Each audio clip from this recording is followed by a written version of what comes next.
علماء کینیڈا کو دارالکفر کہتے ہیں اور پاکستان کو اسلامی جمہوریہ. پاکستان میں کون سا اسلامی قانون نافذ ہے؟ سود عام ہے تو پاکستان کیسے اسلامی ملک ہوا؟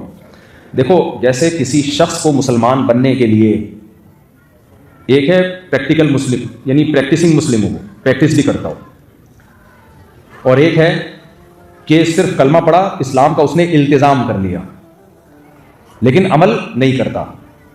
جو عمل نہیں کرتا کیا وہ غیر مسلم ہو جاتا ہے؟ کتنے مسلمان ہیں نماز نہیں پڑھتے لیکن وہ غیر مسلم نہیں ہیں، وہ کیا بولے نا مسلم ہے. کتنے مسلمان ہیں زکوٰۃ نہیں دے رہے لیکن مسلم ہے، وہ کیوں؟ تبھی ہم ان کو سمجھاتے ہیں یار تم کیسے مسلمان ہو کہ تم نماز نہیں پڑھتے. تو وہ آگے سے یہ نہیں کہتا میں مسلمان نہیں ہوں، وہ آگے سے کیا کہتا ہے؟ یار دعا کرو اللہ مجھے عمل کی توفیق دے. غیر مسلم کو آپ یہ بات نہیں کہہ سکتے کہ نماز کیوں نہیں پڑھتے، یہ کیوں نہیں کرتے، وہ کہے گا میں مسلم ہی نہیں ہوں. تو مسلم کی ڈیفینیشن کیا ہے؟ جس پر اسلام کی حجت پیش کی جا سکے، تمام کی جا سکے. تو پاکستان کو جو ہم اسلامک ملک کہتے ہیں اس سینس میں کہتے ہیں کہ پاکستان کا آئین یہ ہے کہ اس کنٹری میں کوئی قانون اسلام کے اگینسٹ نہیں بنے گا. ہاں عمل اس کے خلاف ہے، بہت سارے قوانین اسلام کے خلاف ہے لیکن وہ عملی طور پر خرابی ہے. حجت تو ہے نا، آپ چیلنج تو کر سکتے ہیں اس کو. اس کی مثال ایسے ہے جیسے ہمارے وزیر داخلہ تھے، پرانی بات ہے، انہوں نے قل ہو اللہ احد غلط پڑھی اسمبلی میں.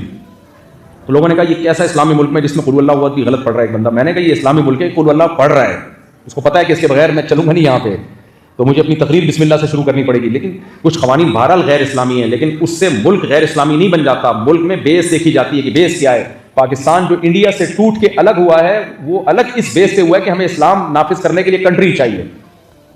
اب پاکستان کے آئین سے یہ شق نکالی نہیں جا سکتی. اتنی اسٹرانگ پاورفل یہ شق ہے نا کہ پاکستان کا اسلامی کنٹری ہونا، اور یہ جو آئین میں لکھا ہوا ہے کہ حاکم اعلیٰ اللہ ہے اور قرآن و سنت کے اگینسٹ کوئی قانون نہیں بنے گا، یہ اتنی پاورفل شق ہے کہ اسمبلی میں 100% لوگ بھی اگر جمع ہو جائیں کہ یہ شق نکال دی جائے تو نہیں نکال سکتے. کیوں؟ اگر وہ نکالیں گے انڈیا بین الاقوامی کورٹ میں کیس کر سکتا ہے کہ جو بنیاد تھی نا اس ملک کے الگ ہونے کی وہ بنیاد ختم.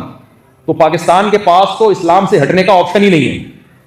تو اس لیے اعتراض یہ کیا کریں کہ جب اسلامی کنٹری ہے تو اسلام نافذ کیوں نہیں ہے. اس کی مثال ایسے ہے، ہم کسی کو کہیں جب تم مسلمان ہو تو کم بخت نماز پڑھتے کیوں نہیں ہو؟ یہ نہیں کہہ سکتے کہ تم مسلمان ہی نہیں ہے.